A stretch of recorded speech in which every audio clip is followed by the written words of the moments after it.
Zonja Lala tani pas 3 seancave në apelin e GKK-os, se unë prape arrova emrin e gjatë, është marrë më në fund vendimi për masën e sigurisë ndaj Erion Veliajt, i cili mbeti në burg.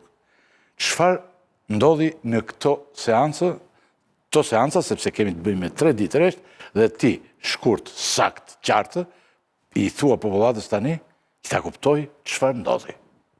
Ka qenë një proces jo i zakonshëm gjykatën e posaçme të apelit kundër korrupsionit dhe krimit të organizuar, them jo i zakonshëm sepse përgjithsisht juristët e dinë që seancat për shqyrtimin e ankimimeve përgjithsisht përfundojnë brenda një seance, pra brenda një dite, ndodh shumë rrallë, ose ku ka një numër të madh të pandehurish, ose ku ka çështje shumë të rëndësishme dhe sensitive që mund të shtyhet procesi.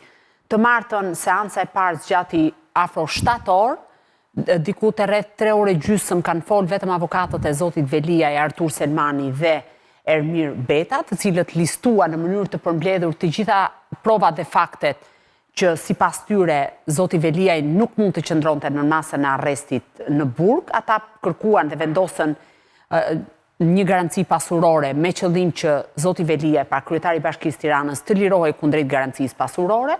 Sipas avokatëve nuk ekzistonin kushte dhe kritere për mbajtjen e zotit Veliaj në masën e arrestit në burg, sepse ata pretendonin që Erion Veliaj nuk kishte asnjë rrezik të dëmtonte provat, të intimidonte dëshmitarët, t'i largohej dhe t'i fshihej hetimit e tjera me radhë. Dhe me këtë argument, normalisht pretendonin që duhet lihej i lirë.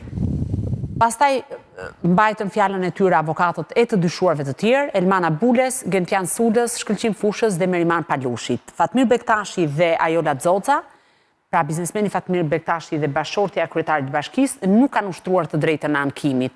Kanë vendosur të zbatojnë vendimin e gjykatës së posaçme. Shkallës parë. Të shkallës parë, po, dhe nuk kanë shkuar në apel.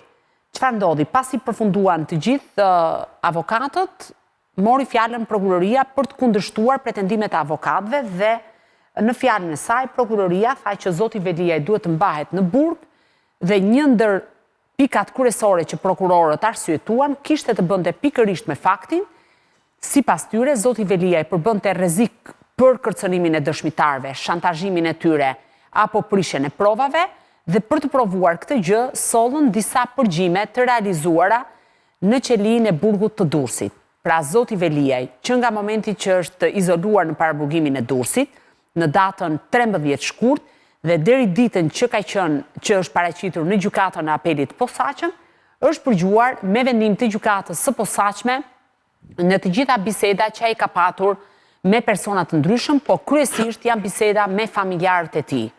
Dhe ndër të tjera, prokurorët pretendojnë, sipas tyre, që zoti Veliaj ka orkestruar sulme ndaj njerëzve të drejtësisë, duke përdorur media të caktuara, së pari, dhe së dyti, ai ka kërkuar që të ketë një sulm të koordinuar ndaj prokurorëve dhe gjyqtarëve që do shqyrtonin çështjen e tij.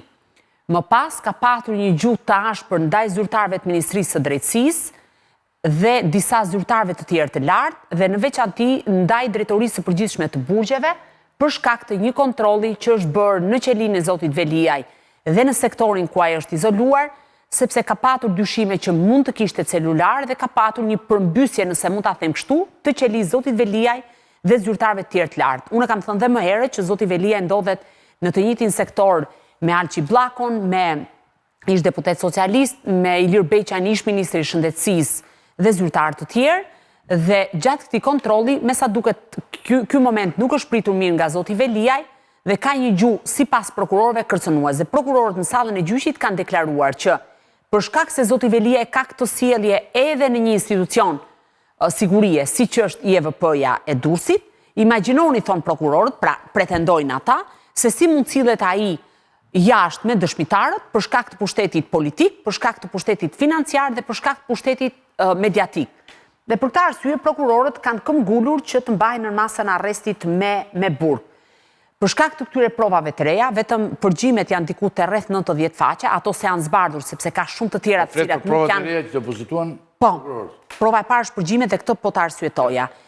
Pas kësaj janë depozituar edhe disa kontrata dhe fatura që kanë të bëjnë me kompanitë që kontrollohen sipas spakut nga bashkëshortja e kryetarit të bashkisë dhe menjëherë më pas avokatët kanë kërkuar kohë të japin pretendimet e tyre në raport me këto prova të reja.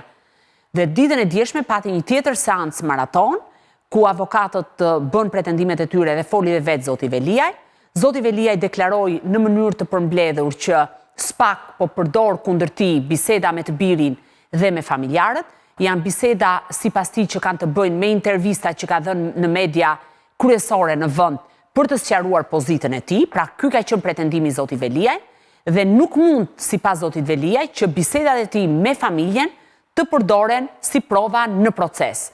Ndërkohë SPAK thotë që po mund t'i përdorë si prova në proces, sepse e ka bërë përgjimin të autorizuar me vendim të gjykatës, është në një institucion të rëndësisë veçantë, siç është IEVP-ja, pra institucioni ekzekutimit vendimeve penale, dhe për këtë arsye thotë mund të përdoren. Sigurisht që brenda atyre përgjimeve ka absolutisht shumë detaje, të cilat në zbardhjen e masës sigurisë, por edhe me dërgimin e çështjes në gjykatën e lartë, mund të jetë edhe më e qartë se çfarë gjuhë ka përdorur Zoti Veliaj, kush janë zyrtarët e tjerë që ka shantazhuar, çfarë ka kërkuar konkretisht që të pasqyrohet. Pra ideja ka qenë që ai ka orkestruar një sulm ndaj njerëzve të drejtësisë për të pasqyruar një realitet të ndryshëm nga ai çfarë kanë rezultuar hetimet. Pra kjo është pak a shumë panorama asaj çfarë ka ndodhur.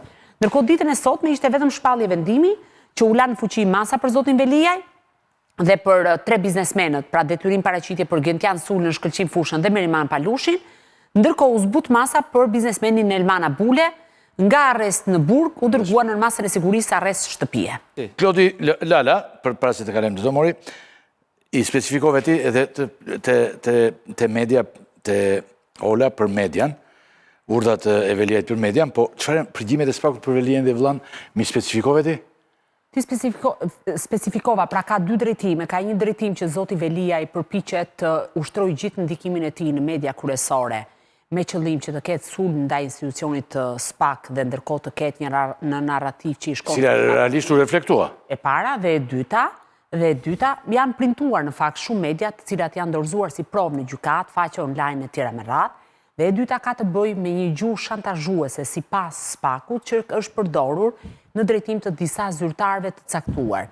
Për shembull, mes tyre janë zyrtarë të Ministrisë së Drejtësisë, se për cilat arsye Zoti Veliaj ka patur një gjuhë shantazhi ndaj tyre, këtë nuk di ta them, sepse është një çështje që është duke u vajtuar, por ndaj Ministrisë së Drejtësisë dhe ndaj Drejtorisë së Përgjithshme të Burgjeve, kishte urdhëruar një kontroll në qelinë e Zotit Veliaj, ka patur një gjuhë jo të pranueshme. Dhe nisur nga ky shkak, prokurorët thonë që përbën rrezik Zoti Veliaj të dëmtoj provat, të vënë në rrezik marrjen e tyre, po ashtu të friksoj dëshmitarët në procesin ndaj tij, bashkëshortes, por edhe personave të tjerë të bashklidhur.